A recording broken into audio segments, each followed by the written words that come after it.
You know that moment where you stare at a problem for 2 hours and your brain just serves you the spinning beach ball of death? Then you step away, close your eyes for 20 minutes, and boom, answer. That's not luck. That's your brain quietly doing reps while you sleep. Today, I'm going to show you how to nap on purpose for problem solving. Not lazy, tactical. By the end, you'll have a simple protocol you can run this afternoon to get past stuck. Let's get into it. First, what the heck is a sleep spindle and why should you care? Picture tiny bursts of brain activity that last about a second and pulse around 12 to 14 times per second. These bursts show up mostly in stage 2 non-REM sleep, that light in-between zone, and they're linked to memory and learning. Think of spindles like little shuttle buses moving information between brain areas while you're off the clock. Okay, cool science words, but does this actually help you do better after a nap? A fresh study in the Journal of Neuroscience says yes. Researchers had 25 adults learn a finger-tapping sequence, recorded their brain activity with EEG and MEG, then sent them for an afternoon nap. During that nap, spindles ramped up in the exact brain regions used to learn the task. More spindles in those spots predicted bigger gains after the nap.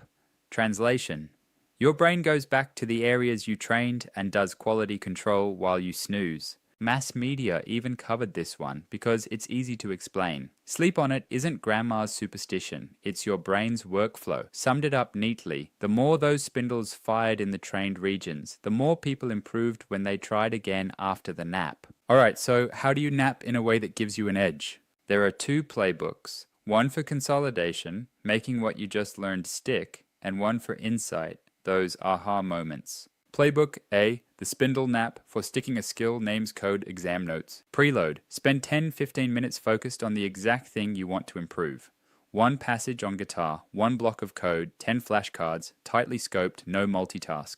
Down tools and set a 25-minute timer. Why 25? Because stage 2, the spindle zone, often kicks in around the 10-15 minute mark in naps, and keeping the whole thing under 30 helps you dodge sleep inertia. Early arvo is best, roughly 1 to 3 p.m. Dark, quiet, cool room, phone face down. Drift. You don't have to try to sleep. Just get comfortable and breathe slowly. If you hit stage 2, your brain will do the rest. Those spindles will revisit the networks you just trained. Wake and do a single test rep, 1 page of recall, 1 run through of the riff, 1 lead code. You're testing whether the nap helped, not cramming again. Why this works. Spindles are the brain's coordination signal between thalamus and cortex. During a post-learning nap, they cluster in the zones that were just active, which predicts better performance later. It's targeted housekeeping. Playbook B, the Edison Micronap, for creative insight and stuck logic. This is the keys in hand trick Edison and Daly loved,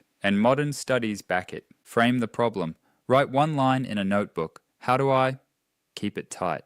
Get comfy in a chair, hold a spoon or keys loosely over a metal mug, set a very gentle 10-20 minute timer. Close your eyes and let your mind wander through pieces of the problem. As you slip into the first light stage of sleep, N1, your grip relaxes, the object clinks, you wake, and you jot the first odd idea that surfaced. That liminal slice triples the odds of an insight on certain puzzles compared to staying fully awake. Repeat once if needed. Don't push it. If you fall deeper than N1, the weird connections window fades. Why this works? N1 is a creative sweet spot. Your guard is down, associations get looser, and you can connect distant dots. Labs have shown even seconds in N1 can boost the chance of a eureka moment on hidden rule tasks. Which one should you use? If you're learning a motor sequence, tricky finger moves, instrument parts, typing speed, or you've just studied a chunk of material, run the Spindle Nap. That's where we see spindles line up with the exact regions you used and predict post-nap gains. We've seen versions of this for years. A classic daytime nap study even found region-specific spindles over the motor cortex you just trained. If you're brainstorming copy, debugging a gnarly architecture, problem-solving an abstract puzzle, or stuck on a proof, run the Edison Micronap. That's the insight play. Quick answers to the yeah but questions. How long should I nap if I want spindles but not grogginess? Keep it in the 20-30 minute window. That's long enough for many people to reach stage 2, short enough to avoid waking in deep sleep. If you go longer, commit to a full 90 minutes so you finish a cycle. Otherwise, you risk waking in the cranky zone. What time is best? Early afternoon lines up with your natural dip and is least likely to mess with your night's sleep. How do I make falling asleep easier? Caffeine cutoff 6 hours prior, cool room, eye mask, white noise. If your mind races, try a 30-second nose-only slow exhale. It triggers the brakes on your nervous system. Can this help with languages or rules, not just motor skills? Yep.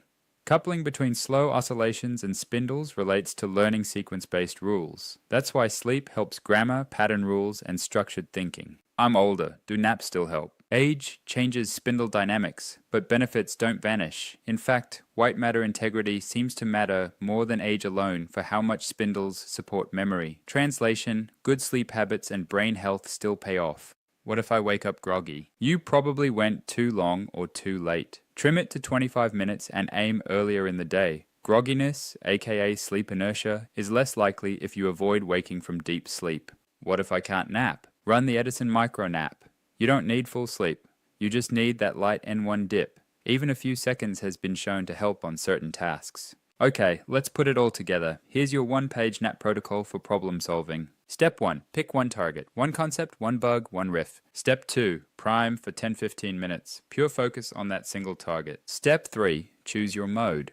Spindle Nap, 25 minutes, early afternoon, dark and cool.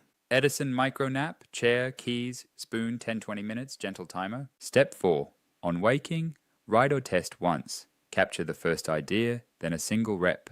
Step 5. Log it, note what worked, repeat tomorrow. A few simple caveats so you don't shoot yourself in the foot. If you struggle with insomnia, regular daytime naps can make nights worse. Prioritize a solid sleep schedule first. Don't nap late. After 3 p.m. can push your bedtime out. Naps aren't a band-aid for chronic sleep debt. If you're dragging every day, fix the night. And obviously, don't operate anything dangerous while drowsy. Before we wrap, one last gut check. This isn't productivity cosplay. The reason Sleep On It works is that your brain is literally replaying and reorganizing what you just did. In the new study, spindles lit up the same circuits you trained, and that mapped to real-world improvement after the nap. Use it. That 20 minutes can beat another hour of grinding.